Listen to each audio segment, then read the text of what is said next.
సంఘము నాకు అసహ్యము, భక్తిహీనులతో సాంగత్యం చేయడం చాలు. చూస్తారు ఇక్కడ దావీదు గారు కొన్ని విషయాలు చెప్తున్నాడు. ఏమని చెప్తున్నాడంటే, పనికిమాలిన వారితో నేను సాంగత్యము చేయను. సాంగత్యం అంటే అర్థం ఏంటి?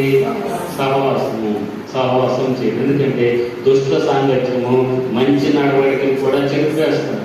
పౌలు గారు కొరింథీ పత్రికలో చెప్తూ ఉంటాడు, దుష్టుని యొక్క సహవాసం ఏం చేస్తాడంటే మంచి వ్యక్తిని కూడా, మంచి నడవడికను కూడా పాడు చేస్తూ ఉంటుంది. అందుకని ఇక్కడ దావీదు గారు భక్తులు కాబట్టి, భక్తులు ఎదుగుతున్నాడు కాబట్టి ఆయన చెప్తున్నటువంటి మాటలు ఏంటంటే, పనికి మారిన వారితో నేను సాంగత్యము చేయను.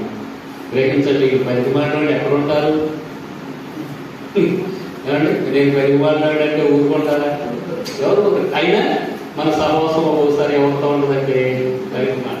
అందుకని భక్తులే, భక్తిహీనులే.